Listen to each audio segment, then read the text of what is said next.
level 1 FDP online. Then we are applied for the level 2. So luckily we got for the level 2 for a 2 weeks. Earlier online we are conducted for a 1 week.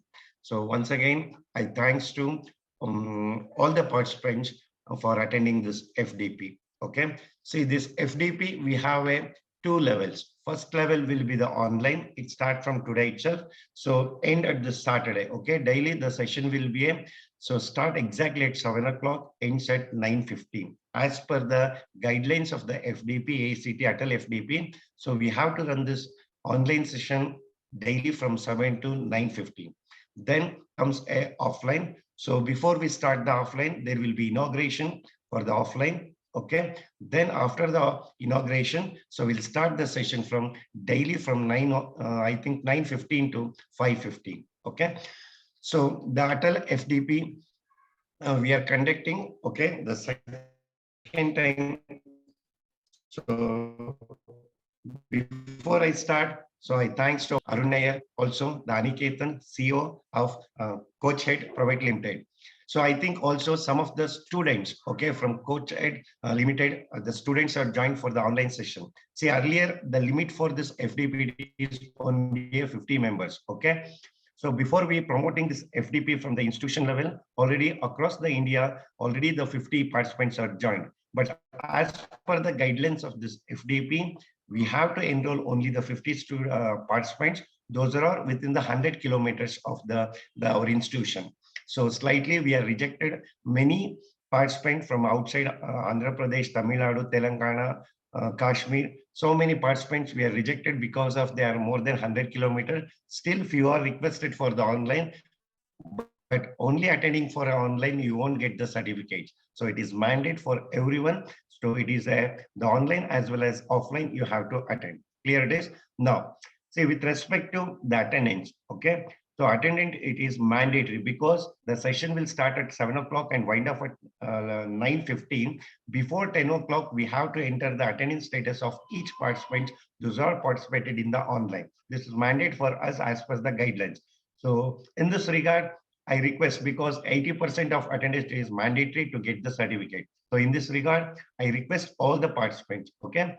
So be present for all the online sessions between 7 to 9:15. Clear it is? Next.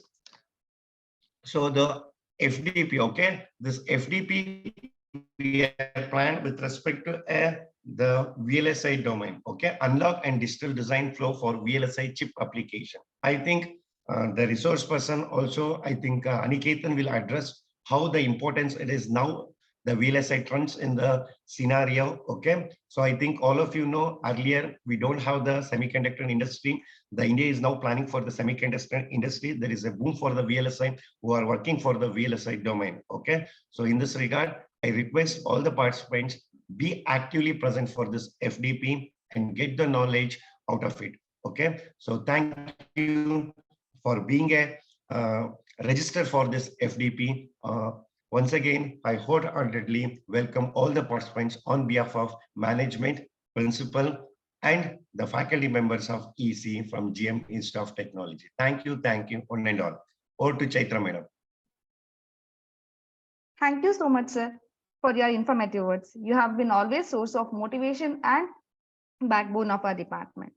Now, I would like to invite our chief guest, Arun Nair, sir, to share few words about the event. Over to you, sir. Hello. Madam, I would like to just take 1 or 2 minutes before I welcome Arun Nair. Sir, yes, sir. Yeah, sure, sir. So, thank you, GMIT College, Praveen sir, for providing us. Please introduce yourself, then you address for the participants, sir. Right, sir. Thank you. Yeah. Thank you. Thank you. Good evening, everyone. I am Anicketan, CEO of Coached. So we are very happy to collaborate with GMIT to deliver the online series of the sessions. So I myself worked in Qualcomm for about 3 years after graduation from NIT Surathkal. So I am the CEO of Coached, and we have our expert Arun Nair with us, who will be delivering the online sessions.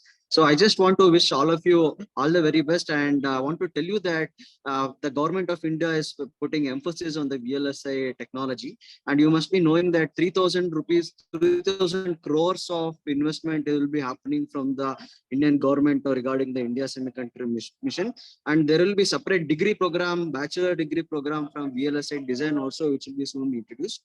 So with all this coming in the future, VLSI is going to be having more and more demand, and having industry relevant skill set is very helpful, for the growth of our India also. So I would like to congratulate all of you for choosing this program, and thank you GMIT for providing CoachEd with an opportunity. Also, CoachEd students, I request you to be very focused and really understand what our expert person is trying to say. So that's all. Thank you very much, everyone. Thank you. Thank you so much, Yeah. Aniketan sir, for giving a few information about the VLSI industry in the future. Now I request our chief guest Arunaya sir to share his words about the VLSI and the FDP. Thank you, Ms. Chaitra. I'm thankful to the opportunity which the GMIT College has provided us, Niketan and me, to be involved in this initiative. And I thank Dr. Praveen for setting this initiative. I mean, bringing in faculties and interested members from all over Karnataka. Arun sir, and even excuse me, sir. Sir, it is Yeah. not audible, sir, actually. my volume is up. Sound is not loud So- enough. I'm able to hear you, Arun, properly. Sir, I'm able to hear Arun properly. Praveen, sir, are you also able to hear Arun properly? Yeah, it's audible, sir. Yeah, please Okay, sir. continue, Okay, sir. Okay, sir.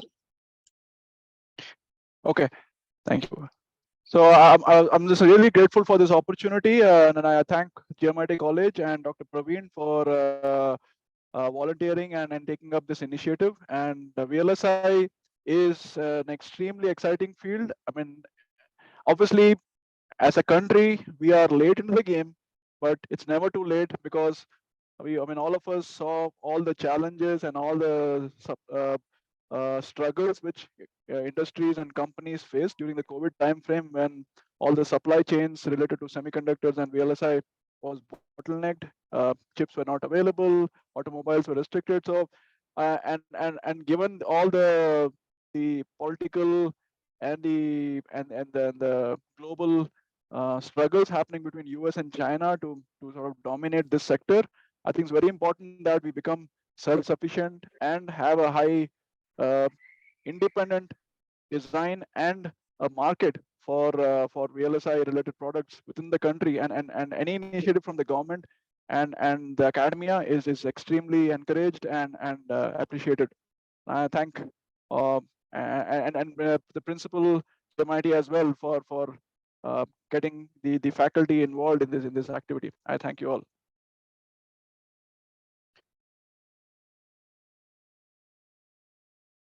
Thank you so much, sir, for your valuable words. I would like to invite our principal, Dr. Sanjay Pandey, sir, to speak few words about the FDP.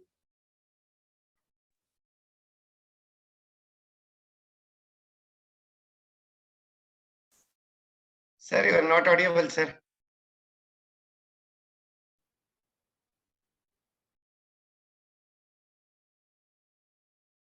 Sir, your voice is not audible, sir.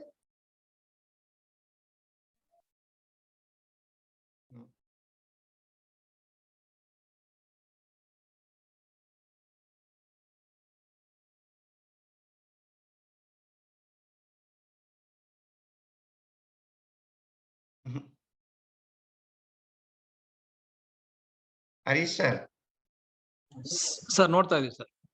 ನೋಡ್ತಾ ಇರಿ, ಯಾಕೆ it is not audible actually.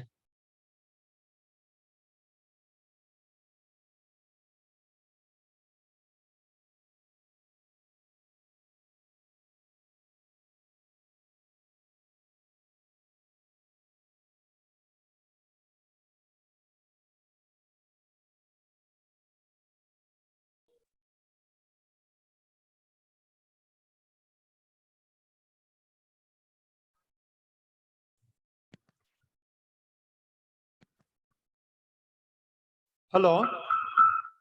Yes, sir. Yes, sir, you are audible. Yeah. Good evening.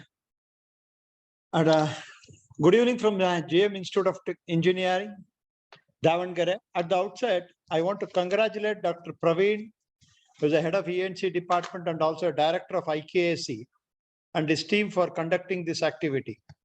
First and foremost, this program, which is a AICT sponsored Atal FDP program under the title Analog and Digital Design Flow for VLSI Chip Program and application, is mainly taken up by two important coordinators, young people. Special congratulations to Harish and Sampath, who are the coordinators of this program. The most important thing is now, how do we develop our faculties and enhance their academic, and not only academic, but also the teaching skills? This is mainly important at the national level. To develop this at a national level, AICT is now sponsoring these type of programs. This will not only impart the skills, but also upskill the knowledge of our emerging areas. Many of the times people talk about the areas like IoT, machine learning, cloud computing, and all those things. But the minute it has to be implemented into the industry, it will be very tough for us because of the gap what we have between an industry and academia. And now slowly, with respect to the implementation of NEP, I think we are able to connect ourselves with respect to the industries and try to create a syllabus and a forum in such a way that we can be a better impactable. And today students are much more interested in knowing how exactly they will be placed in the industry. And for the placement in the industry, it is not their bookish knowledge which is more important, but also the skill which is there. And for this, what we call it as outcome-based learning, we have to have a collaborative approach. The collaborative approach, it is not with respect to only department-wise, but also with respect to industries. And once we are working with the industries are not worried about your marks card.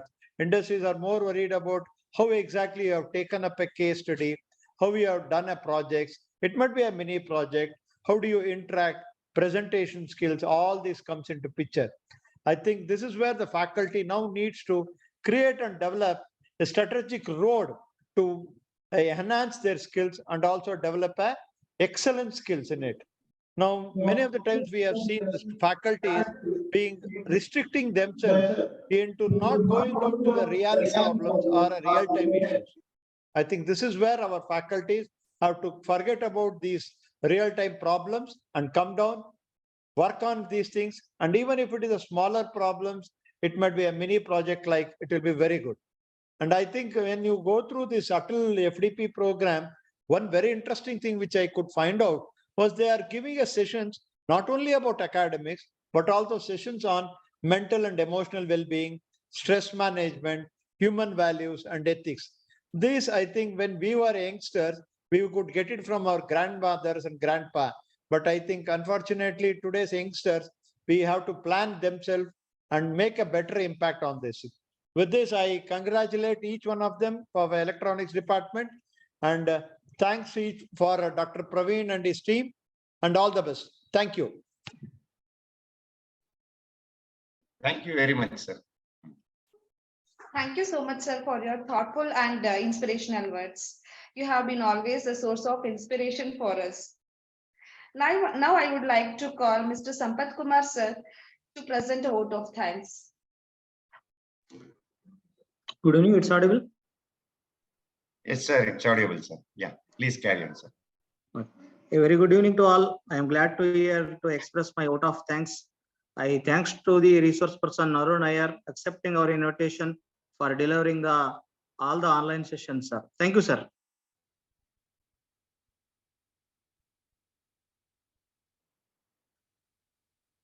I thanks to our beloved principal, Dr. Sanjay Pandey, MB sir, always supporting and guiding us. Thank you, sir. Thank you. Thank you, Hari. And also I thanks to Aniketan, CEO, Coach Head. Thank you, sir. Thank you, sir. Thank you. I thanks to our FTP convener, Dr. Praveen J. sir, IQAC director and HOD for organizing this wonderful FTP. Thank you, sir. Thank you. Thank you. I thanks to faculty coordinator, Mr. Harish GC, sir. Thank you, sir. Thank you, sir. And I thanks to all the participants for joining this wonderful FDP. Thank you, one and all. Thank you so much, Thank you, sir. Mr. Sampath.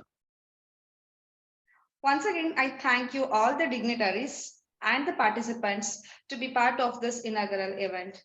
And I request all the participants to take the best use of the knowledge sharing platform. Next session is going to be carried forward by coordinators Harish GC and Sampath Kumar sir. Thank you one and all.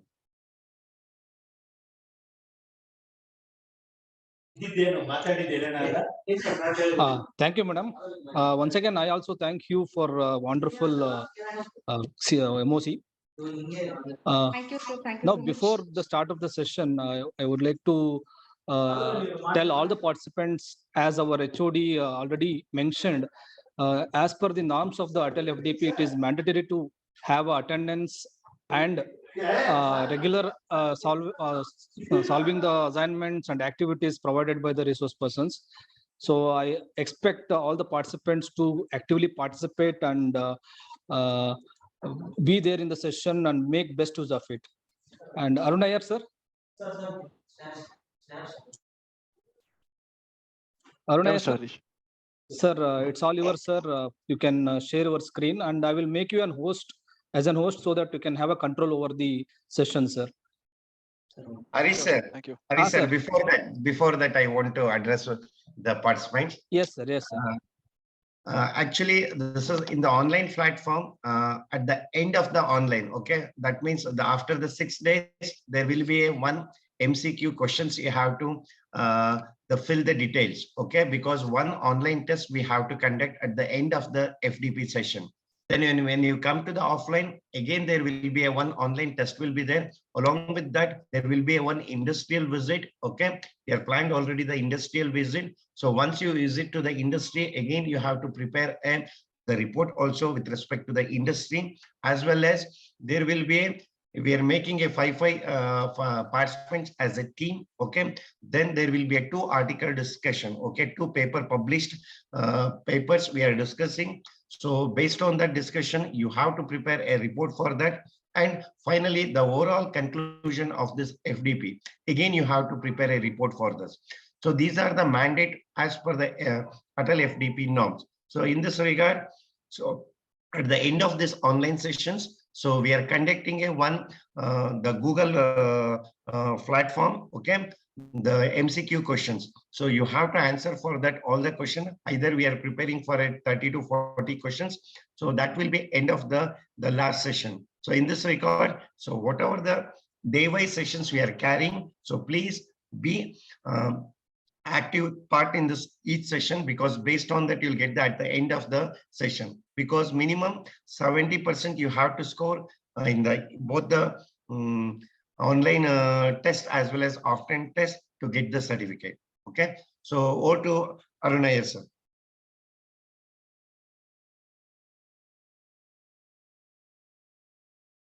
Thank you, Dr. Praveen. So may I start sharing?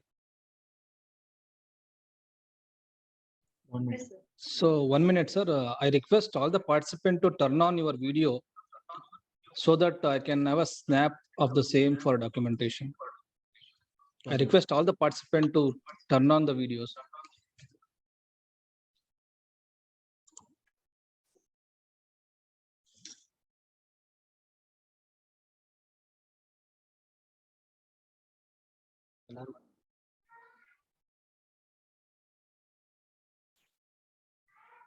Saku.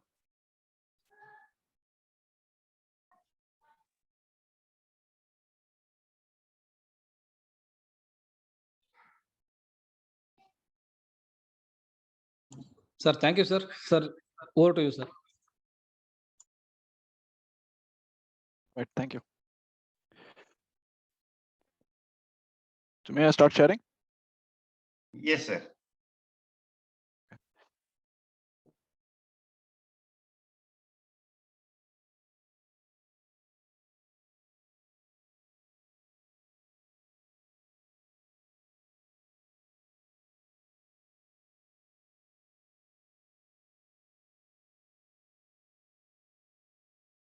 Okay, I just started sharing my screen. Let me know when it's visible at your end.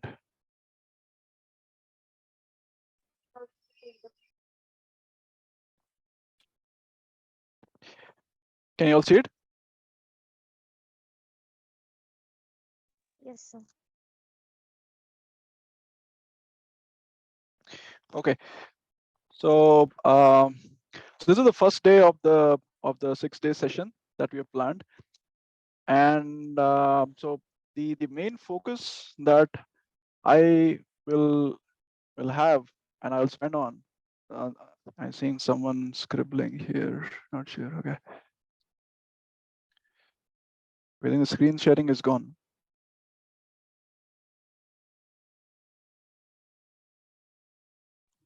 Sir, one more time you share the screen, sir.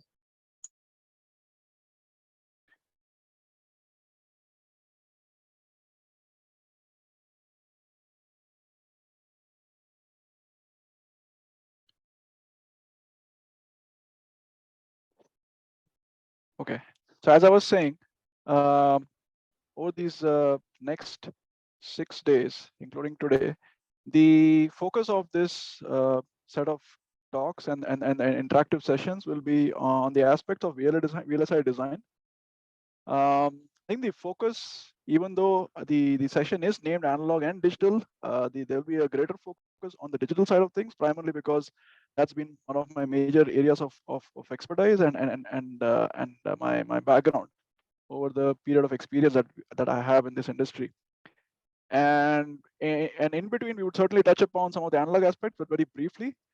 And I would like to have this session very interactive, so that at any point, if you have any questions, if you have any points of views which seem interesting or seem to be not in line with what I'm trying to talk about, certainly bring it up. Let's talk about it, and let's see if the wider audience gains from some of this interactive discussion that we're going to have. Right. So given that, so I'll get started. I would like to thank Aniketan and Madhusudan to help me put together some of the content in this presentation. And I just want to quickly emphasize that even though I'm from AMD Xilinx, I mean this specific presentation and all the points of views that I'm going to express are no way reflective of the company, and it's my personal point of view and my personal interest in this specific field and specific areas of interest, which probably will be reflected in the points of views that I'm going to express in this presentation. Right. So with that, let's get started.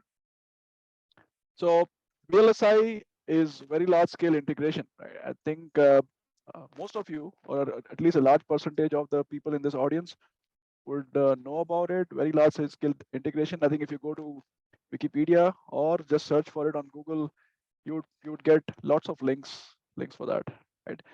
And so if you just quickly look at very large scale integration, now the most important part of it is not the very large, which obviously is just sort of an adjective, right? And you have an adverb here saying it's very large. Or you can always say it's ultra large, and you can use any terms here.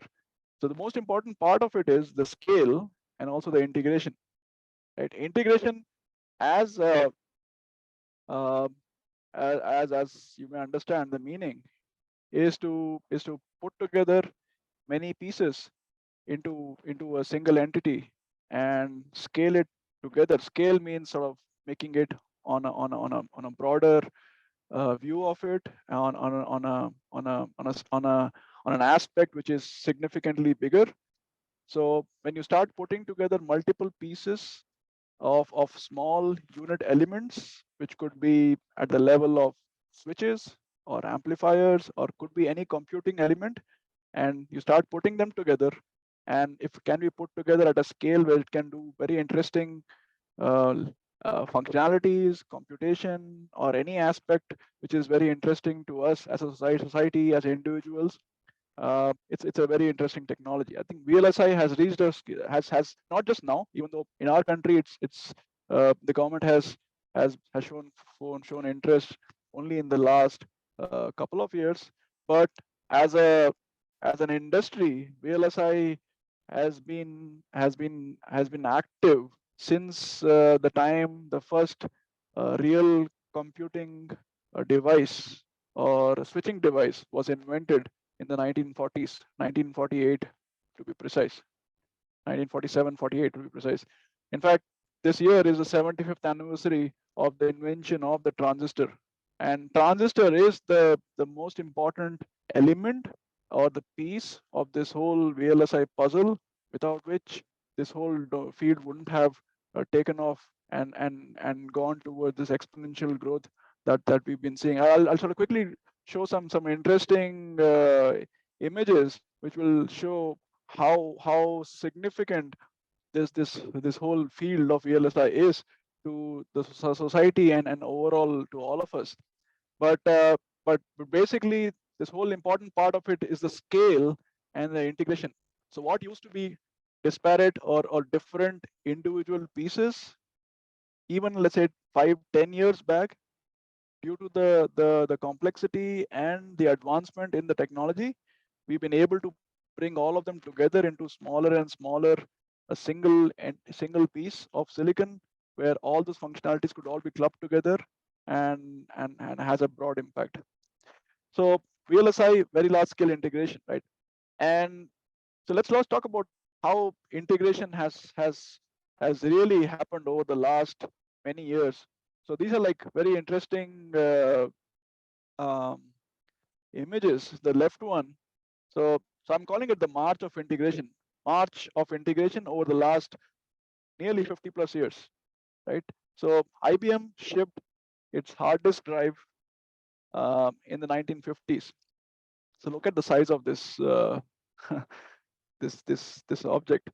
This is a 5 MB hard drive, 5 MB, and obviously people of my generation who probably graduated nearly 20 years back, or maybe who've been active in this who've been using computers maybe beyond from maybe the last 30 years, certainly would know that there have been floppy disks which probably would have capacity of 2 MBs to 5 MBs to 10 MBs, but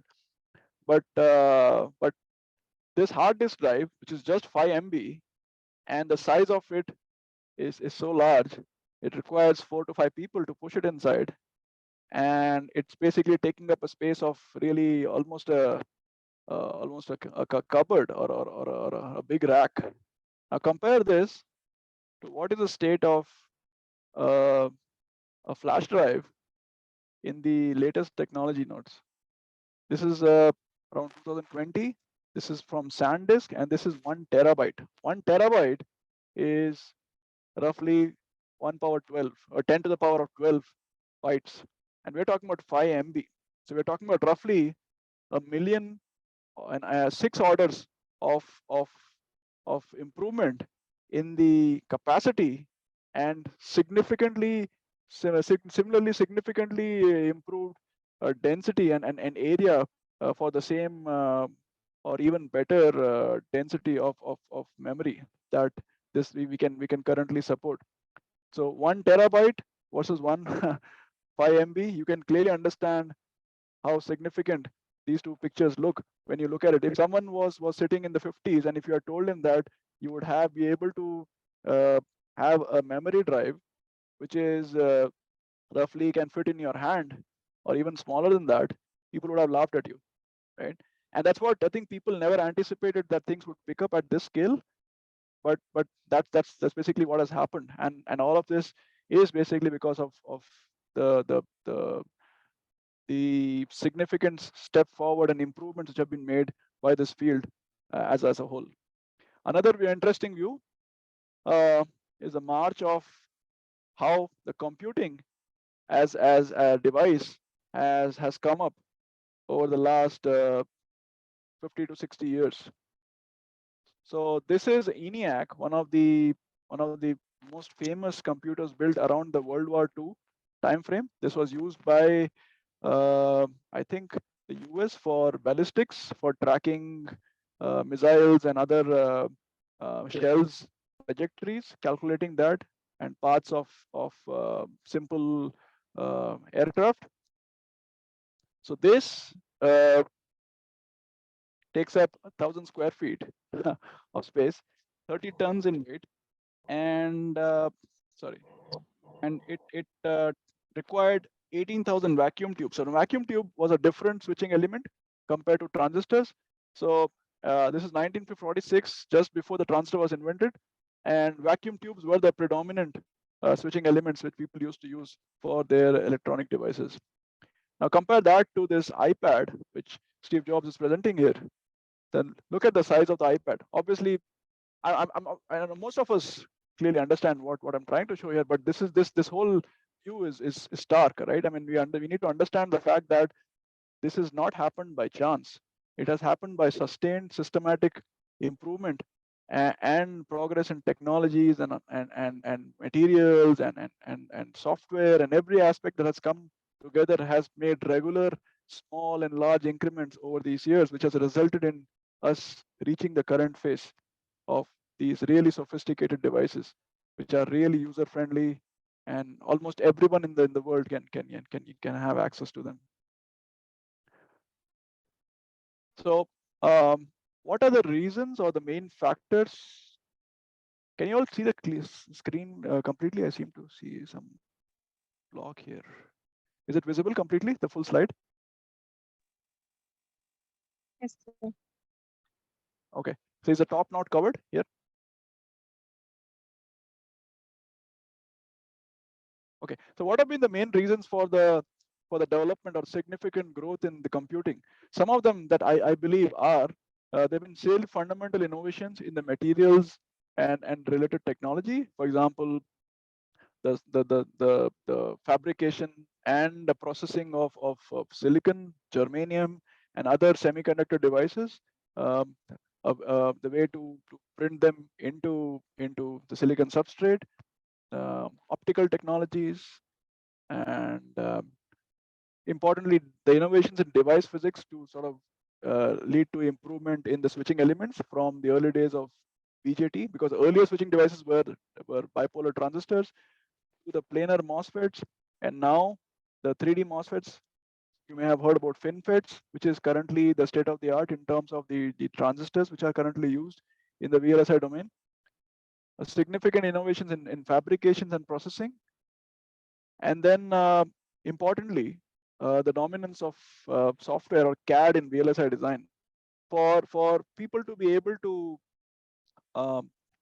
print, we're talking about 100 billion transistors in some of the latest SoCs. To be able to print that on a very small piece of silicon, 100 billion, cannot be done by humans using their hand, right? So that required sophistication in the software and then the CAD solutions. So software and CAD is one of the major reasons why, I mean, how things have been able to scale up to the level that they are right now. Almost, I wouldn't say almost, pretty much all VLSI design requires CAD software, and you may have heard of companies like Synopsys and Cadence. So they are the dominant providers of CAD solutions to the VLSI domain. So significant improvement in the concept of abstractions, which means eliminating details which are not necessary, the design analysis aspects, modeling aspects, optimization aspects. So dominance of CAD in VLSI design is cannot be underestimated. And also additionally, the significant improvements, large and small scale improvements in the architecture, circuit design, and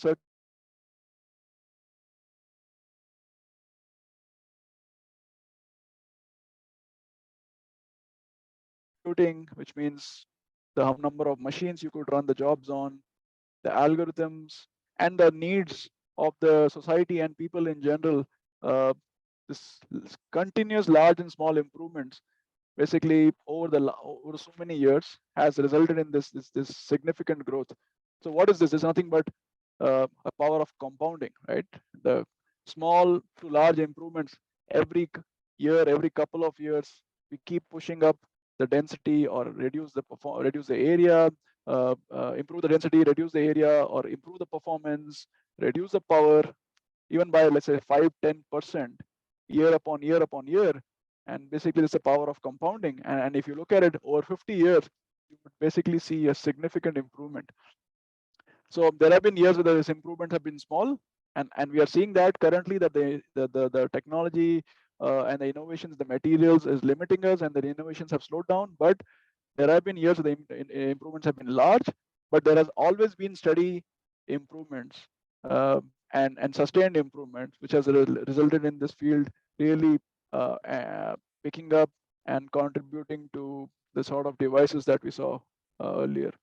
And this another thing is this as this whole domain has picked up and contributed to the society by innovating in terms of all these sophisticated and very useful devices and computing options, there is an exponential growth in the demand of all these aspects.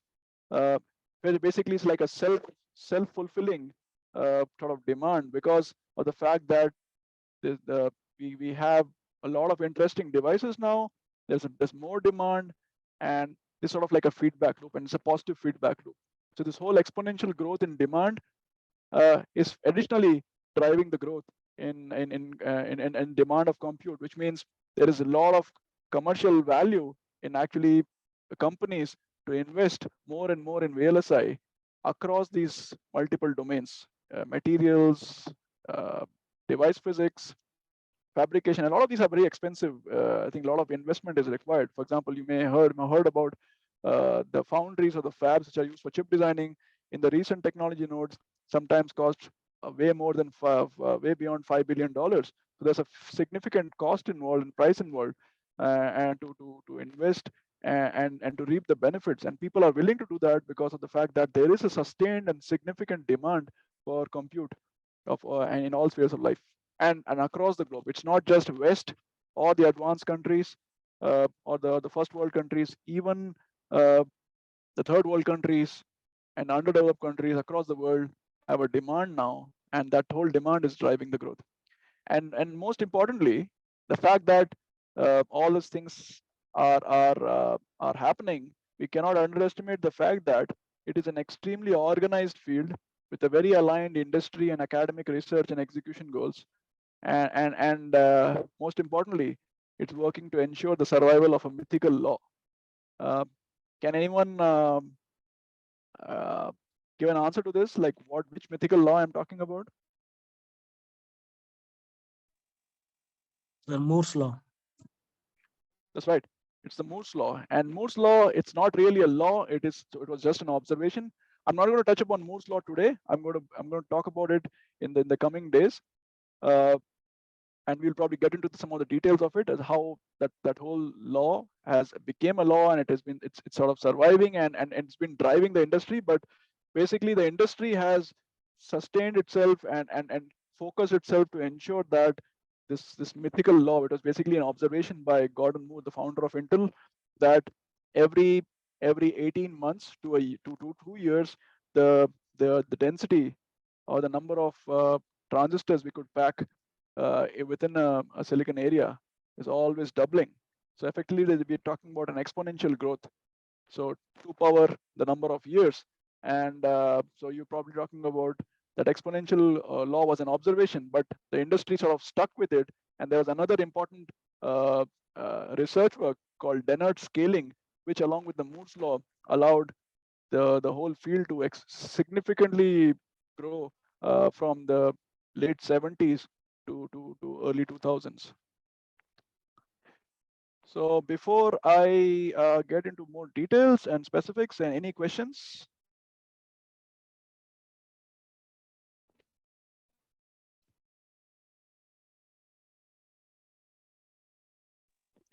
Okay. Sir, Go ahead. hello, sir. Sir, we often use the word technology node. So, like, can you highlight on so what do you mean by this word technology node? We say, na? Yeah. So technology node is a nomenclature, or sort of you could say it's a jargon used by people who work in the technology or the transistor or the device aspects of VLSI. So, for example, rather than giving a definition, let's take an example. We must have heard about something called a 65 nanometer, or currently For example, you must have heard that US is not allowing China to build chips smaller than 7 nanometer or smaller than 10 nanometers. So these 10 nanometers, 7 nanometers, 65 nanometers, these are technology nodes. So technology nodes is basically representing some sort of a focus or a target for the VLSI researchers and the foundries or the fabrication companies to target a specific device and the overall integration aspects to work on. So for example, 65 nanometers is representing the fact that the transistor dimension or the smallest feature length was 65 nanometer in that specific node. 7 nanometer node means it is roughly 7 nanometers. It's not actually 7 nanometers anymore, but that is sort of a separate discussion altogether. But essentially, it's sort of it's reflecting the fact that there is a specific smallest dimension which the node or the fabrication company can build, and everything is built over and above that smallest dimension. So one more question. So Yeah, go ahead. so we have like 90 nanometer, like 45 nanometer. Like, can't it be 46 nanometer, 47 nanometer? That's a good question, and I think there is no reason why you cannot have 46 or so on. But I think we'll talk about that when I talk about Moore's law and the some of the transistor scaling aspects in the coming days. But basically, the quick summary there is that it's just a convention. For example, if someone comes up with a terminology and if the person the thing is very popular, and if there's a good number of people start using it, and then everyone starts using that, because you can't be a single person who just talks about 46 nanometer or 50 nanometer and so on, right? So usually what has happened is how this nomenclature has come about is till probably very large transistor feature lengths, somewhere like 1000 nanometers, which basically is 1 micron, and so on. Every foundry used to have, or every VLSI company had its own fab, right? And there were no dedicated foundries. Dedicated foundry was actually started by TSMC, Taiwan Semiconductor Manufacturing Corporation, right? Before that, every company had its own foundry, and we're talking about early 70s and so on, where the feature lengths were not too small compared to the present days, and there was this concept of Dennard scaling. Dennard scaling, Dennard was a researcher at IBM. He showed that MOSFETs could actually be scaled very aggressively year upon year or frequently, where you could make the device smaller and you can pack more density, which means you can automatically cut down the power, because when the device is smaller, the amount of loading is smaller because the capacitance is smaller, the wires are shorter, right? And so which means you can roughly get the same power, and you can get more performance because the signals are now traveling smaller distances. And so how small can you make them? The smallest people thought was you can make them any size, but once Moore's observation came about that you could basically you're doubling density every 18 months and so on. So people said, okay, the good target for us is every so we'll try to double the density, which means from one technology node to the next advanced one, I'm going to pack the same chip area, the same number of transistors in half the area. Now think about the area as a square. So if the area of a square, so the square has a dimension A, then the sides are A, right? So area is A square. So which means if you're talking about halving that area, so which means that new generation's area is A by 2, what should be the size of the square? It should be A by root 2. So A by root 2 is nothing but 0.7 times A. So which means the foundries, the technology companies have to ensure that every length now has to scale by 0.7 times, or there should be a 30% reduction in the length of all features, so that the new area is now half the previous area.